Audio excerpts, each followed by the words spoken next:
Hello, and welcome to Module 5. Module 5 covers Chapter 7 about the presidency and Chapter 8 about the bureaucracy. We link these together because they both come under the executive branch. Although, if you think about it, Article 2 of the Constitution, which establishes the executive branch, only establishes two jobs, the president and the vice president.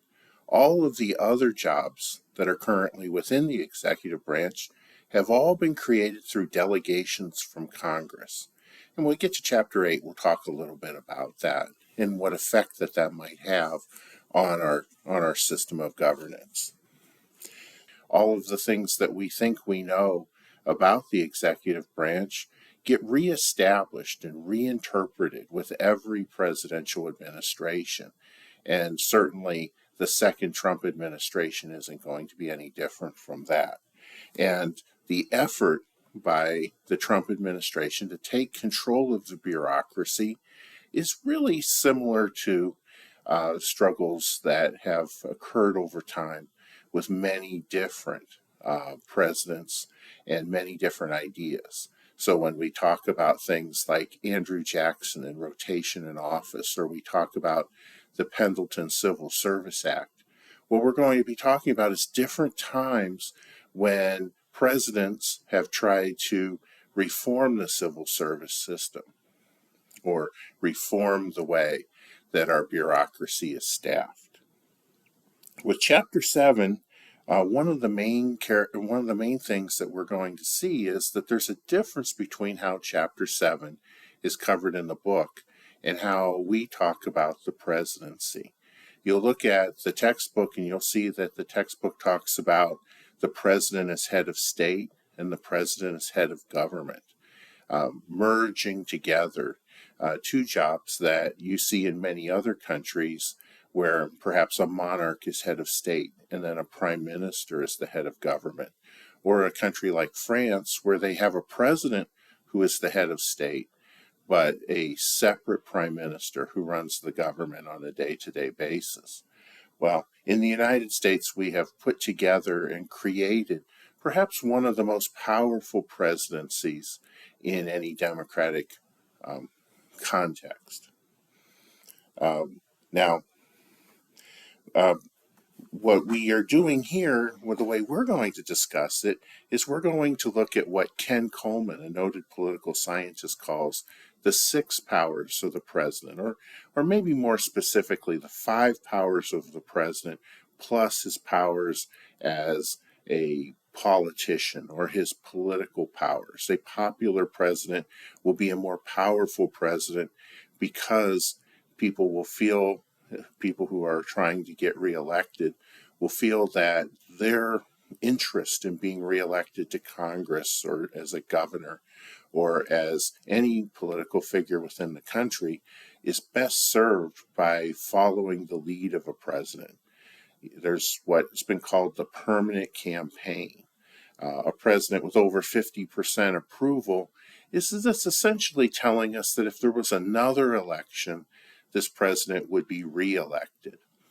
A president who has 40% approval, it's kind of hinting that if there was another election, he would lose. So people feel like they can do whatever they want to when the president is unpopular, might feel constrained by a popular president. Right now, well, it makes no sense for me to tell you, right? If I tell you that President Trump has slightly over 50% job approval, or at least more people approve than disapprove, that might be different tomorrow. But what you should do is you should look and see whether the president's job approval is high or low as you're watching this slide or this presentation. The president's 5 more formal powers are his powers as the commander-in-chief. Coleman calls his military power, his ability to make war. The president's power under the Constitution to run diplomacy, his diplomatic power. He can send and receive ambassadors. He can make treaties if he gets a 2/3 vote of the Senate. He can negotiate with foreign leaders for what are called executive agreements, where they just agree to do something, and he might need to have the law changed in the United States to carry it out. But in some cases, if he can just do it by executive order, he doesn't need to even worry about that. The president also has joint powers along with Congress to make laws, his legislative power. He has the power to veto legislation, so if Congress wants to get something done, it's usually in their interest to negotiate with him. A 2/3 majority to override a veto is a pretty hard thing to get. A majority vote plus a presidential signature is hard enough. So if you can get the president to go along with your bill, it stands a much better chance of actually becoming law. The president has powers over the judiciary. First of all, he has an unlimited power, or essentially unlimited power, to grant pardons. We saw with President Biden leaving office that he was able to pardon members of his own family for any crimes that they might have committed for any period of time. And if a person can do that, then certainly he has a great deal of additional power. When President Trump came into office, he pardoned thousands of people. When we look at the president's power over the judiciary, we also note that he has the power to appoint judges. All federal judges are nominated by the president, confirmed by the Senate, and then appointed by the president.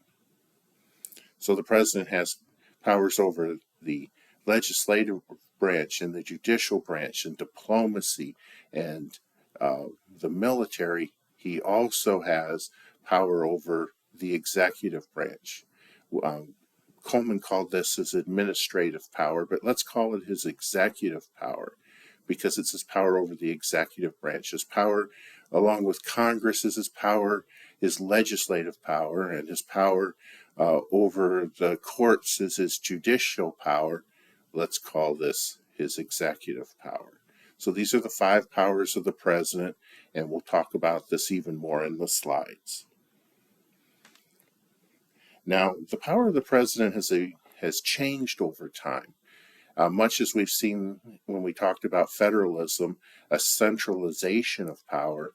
When we talk about the executive branch, we'll see that the president has become more powerful, and the cabinet, the leaders of the federal departments, who used to have a lot of autonomous power back in the 19th century because they served both Congress and the president and could make decisions between them.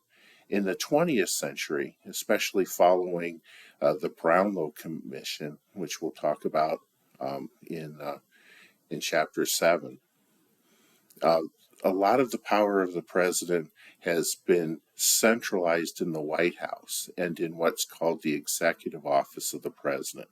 And we'll talk about that a little bit. Moving on to Chapter 8, Chapter 8 talks about the bureaucracy. And we'll begin by talking about Max Weber, a German politician and social scientist who came up with what he called the 6 characteristics of a bureaucracy. And as you look at these 6 characteristics of a bureaucracy, you'll note that there's many different terms for different things. There's the merit system, which is also called the career system, which is this idea that you stay in office so long as you follow directives and you follow the rules and you don't get yourself fired. Well, there's many different names for that. Remember always, of course, that Weber used German words that we won't even think about. So this is hierarchical structure, a division of labor, a career system, goals set outside the organization, rules that you have to follow if you're someone who works in the bureaucracy, and the goal of impersonality, which is to say that you treat everybody the same. You don't want to treat your brother-in-law differently than you would treat your brother. When we look at the bureaucracy, we're also going to look at different structures that have been created, like the commission system, the independent agencies, bureaus, departments. We're going to look at when each of the cabinet departments were created. And one of the great things about our system is that we pretty much, it tells you right what they're going to do. The Department of Labor is responsible for labor. So we won't spend a lot of time discussing what each of the cabinet departments do. But then we're going to spend some time looking at how exactly the political leadership tries to control the bureaucracy, something that, if you've been following the news, you see is not a very easy thing to do. And we're going to see what Congress does, their powers, especially as it relates to authorization and appropriations. We're going to talk about what the president can do, especially as it relates to executive orders. And we're going to talk about what the judiciary can do. Primarily, the judiciary does two things, right? First of all, they look at the Administrative Procedures Act, and they look to make sure that the agencies have been following it. They also look to see whether the Constitution is being followed. One of the great controversies we have right now is over something called the unitary executive theory. And perhaps in constitutional terms, we would say the vesting power. Article 2 of the Constitution says that the executive power in the United States is vested in the President of the United States, or a President of the United States, it says. So if you think about how that should work in theory, well, one way that you can imagine is you could say that a president would do everything that an executive branch does if he could be everywhere at once and he knew how to do it, and he was able to do it. So what is that? That's being omnipresent. He could be everywhere at once. Omniscient, he knows how to do everything. And omnipotent, he can actually accomplish it. So in any case, there's a lot here, and we'll take it through. We'll take it slowly through the slides, and this is probably one of the sections where you're best served to make sure that you look at all the key terms. I think it will certainly serve your purposes. So I hope you're all doing well this semester. Obviously, if you're not, keep trying to contact me, and we'll keep working on things, and we'll try to get you where you need to be in order to do well in this course. So I wish you well, and I hope to hear from you.